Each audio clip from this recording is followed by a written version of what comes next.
On a cold evening in the middle of a bustling city square, people hurried past a little girl whose clothes were tattered, her shoes worn thin, and her eyes filled with hunger. She wasn't begging for coins, though. She asked for something far simpler. "Can I play for food?" The crowd laughed. Some smirked, others shook their heads, dismissing her as just another homeless child trying to draw attention. To them, she was invisible, unworthy of more than a passing glance. But as the girl's small hands touched the keys of a weathered piano set up in the square, something extraordinary happened. Notes poured out, haunting, brilliant, alive. What began as mockery turned into silence. What began as cruelty would soon transform into awe. No one there could have guessed that the starving little girl they had laughed at was a hidden prodigy. And her music was about to change everything. Her name was Amara. She wasn't born into poverty, nor did she imagine her life would one day be reduced to wandering streets with nothing but a torn backpack and fading hope. Just a few years earlier, Amara's life was filled with warmth. Her mother worked as a teacher, and her father, though struggling, believed in dreams bigger than their tiny apartment. Music was their escape, and in the corner of that apartment stood an old upright piano. It was chipped, the keys uneven, but to Amara it was magic. Every evening she would sit with her father, her fingers learning to dance across those keys, filling their home with melodies that carried more love than any luxury ever could. But then came the storm life often brings. Her father fell sick, an illness that drained their savings. Her mother worked 2 jobs, but the bills mounted until eviction notices arrived like clockwork. One by one, everything they owned was taken, including that beloved piano. By the time Amara was 12, she and her mother had lost nearly everything except each other. Her mother clung to hope, reminding Amara daily that talent, discipline, and kindness could open doors even when the world seemed locked shut. But when her mother passed unexpectedly, Amara's fragile safety net vanished completely. Alone and too young to fend for herself, she drifted between shelters, bus stations, and cold sidewalks. Still, she carried music within her. Wherever she found a piano, churches, schools, even subway stations, she would play. Some ignored her. Some mocked her, but Amara never stopped because playing was more than survival. It was the only way she still felt connected to her parents, to love, to home. So when she asked a bustling crowd, "Can I play for food?" it wasn't desperation alone that guided her. It was destiny waiting to reveal itself, though no one yet realized just how extraordinary she truly was. The day Amara stepped into the plaza, her stomach ached with the kind of hunger that dulled her mind. She clutched a small cardboard sign, written in uneven letters. "Can I play for food?" Around her, the world bustled without pause. Businessmen in sharp suits, women balancing shopping bags, children holding ice cream cones. The plaza's centerpiece was a glossy black grand piano, part of a city initiative to bring music into public spaces. Most days, passers-by admired it, plinking out clumsy tunes before moving on. But Amara didn't approach it casually. To her, that piano was a lifeline. She lingered near it, hesitant as people passed by and eyed her with suspicion. Her tattered clothes and matted hair screamed of homelessness. She was invisible until she wasn't, until her sign caught the eye of a group of teenagers lounging on the steps. They laughed, loud, cutting laughter that drew the attention of others nearby. "Play for food?" one sneered. "What's next? Juggling for a mansion?" Their mockery spread like wildfire, whispers turning into chuckles among strangers. In moments, Amara wasn't just a hungry girl with a dream. She was a spectacle. But Amara stood still, gripping her sign tighter. Her heart hammered, but she refused to back away. She had learned early that the world would not hand her kindness without her fighting for it. So she walked up to the piano, her small frame trembling under the weight of countless eyes. The crowd grew, curious to see the show. Many expected chaos, a child banging keys, an awkward mess that would confirm their laughter was justified. Instead, Amara closed her eyes, letting her fingers hover above the keys. She remembered her father's voice, patient and steady. "The music lives in you. Don't play the notes. Tell the story." Her first notes were soft, almost hesitant, but within seconds, they transformed into a melody so fluid and haunting it silenced the noise around her. Conversations stilled. Laughter faded. The plaza seemed to shrink until only Amara and the piano remained. Her hands moved with impossible precision, weaving harmonies that spoke of loss, love, and resilience. Each key carried the weight of her story, and though no words were spoken, the music shouted truths louder than any plea. Some listeners wiped their eyes without realizing it. Others leaned closer, entranced, ashamed of how quickly they had judged her. The teenagers who mocked her shuffled uncomfortably, their smirks erased, their bravado shattered by a child who played like she was channeling the heavens. But not everyone felt humbled. In the crowd was a woman in a tailored suit, the manager of a nearby luxury store. She whispered sharply to a police officer on patrol, "She doesn't belong here, she's causing a scene." And just like that, the fragile magic of the moment teetered on the edge of being broken. The officer stepped forward, his presence casting a shadow across the piano. Murmurs rippled again, this time tinged with tension.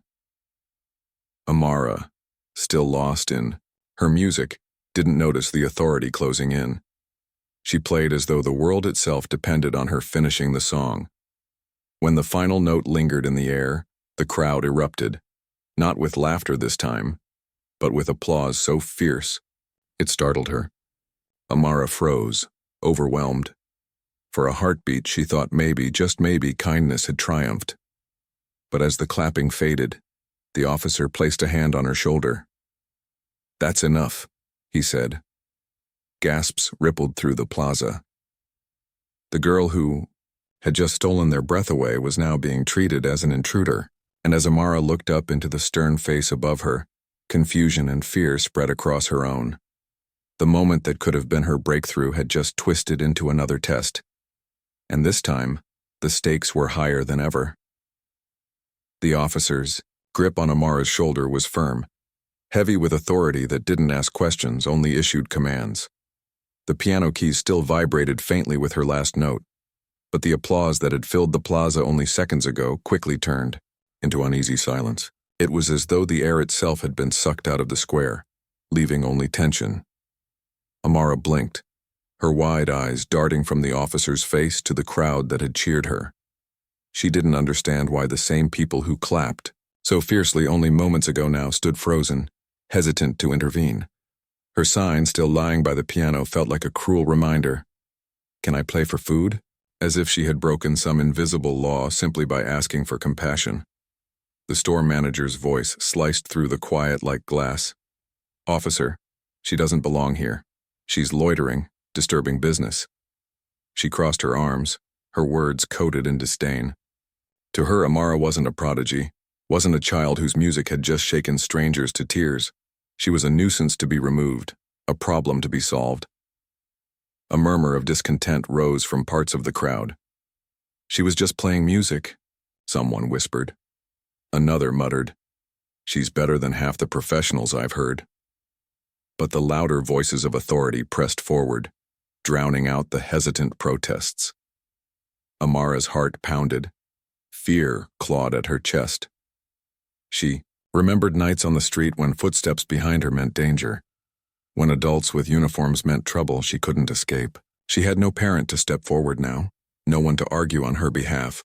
She was alone, except for the piano, her only weapon and only shield. The officer's hand tightened slightly, steering her away, and in that motion, everything threatened to unravel. The crowd began to fracture, some lowering their eyes, unwilling to challenge the system, others shaking their heads in silent disbelief. Then, something unexpected happened. An elderly man stepped out from the throng. His suit was old but pressed, his cane tapping against the cobblestone as he walked forward. His voice trembled with age, but his words carried undeniable strength. "Leave her be. That girl has more talent in her fingertips than most of us will ever know." You cannot silence her because of how she looks. The officer hesitated, torn between the orders spat by the store manager and the growing unrest of the spectators. And that hesitation was all the crowd needed. One by one, people began to speak up. A mother clutched her child's hand tighter, declaring, "She's an inspiration." A young man shouted, "You can't arrest someone for playing a piano." The murmurs swelled into a tide of voices, louder, bolder, impossible to ignore. Amara stood frozen in the middle of it, trembling. Not from fear now, but from the intensity of the moment. She realized for the first time that she wasn't entirely powerless. The music she carried within her had awakened something in the people around her, something the uniform, the disdain, and the mockery couldn't completely crush. Still, the officer raised his radio, speaking in clipped tones, calling for backup. The word disturbance echoed through the plaza, sharp as a blade. The word transformed her from a little girl into a threat in the eyes of the law. Tears blurred Amara's vision.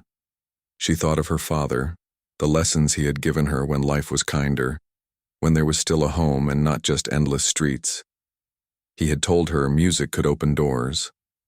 But now, as the officer's shadow loomed over her, all she could see was another door slamming shut.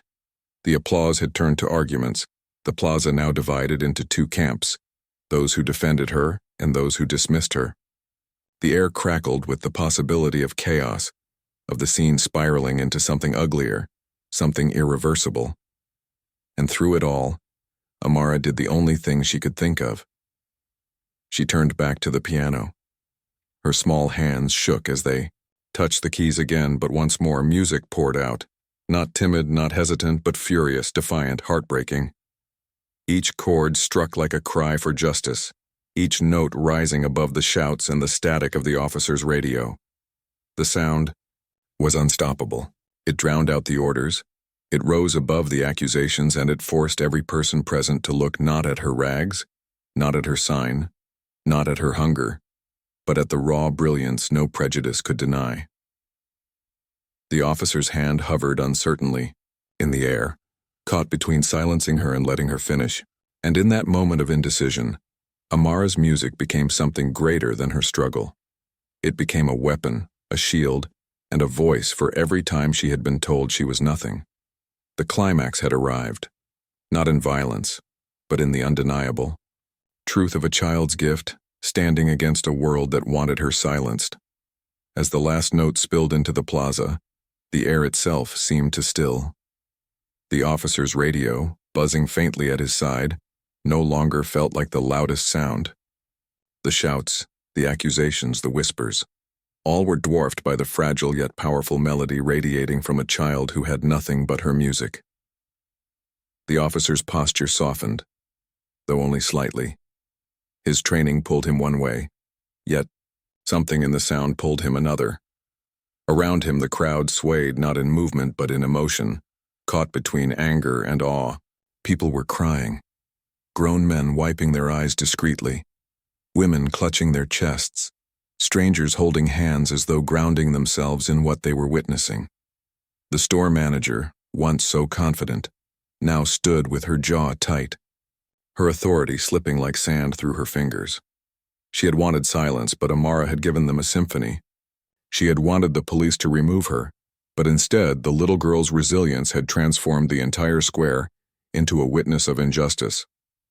When Amara finally lifted her fingers from the keys, the plaza erupted, not in scattered claps, but in a roaring ovation that refused to be contained. People cheered, shouted her name, threw bills and coins onto the piano, their applause echoing off buildings like thunder. It wasn't just appreciation, it was defiance. The crowd had chosen a side. Amara, breathless, didn't smile. Her eyes welled with tears, not of joy, but of release. For a moment she felt seen, not as a problem, not as a beggar, but as who she truly was.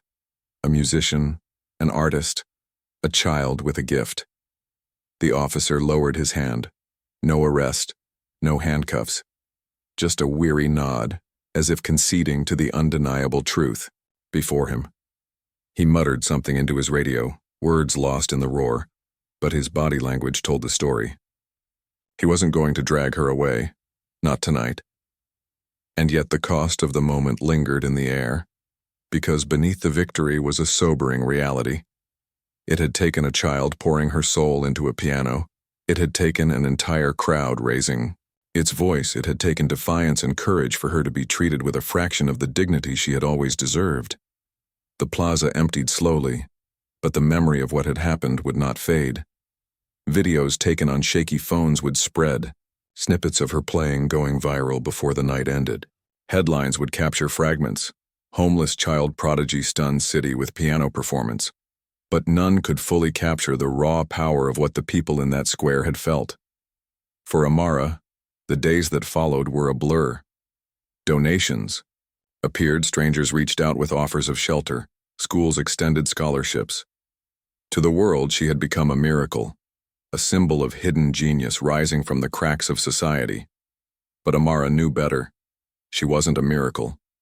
She was a child who had been ignored, dismissed, and nearly silenced, until one act of defiance forced the world to look.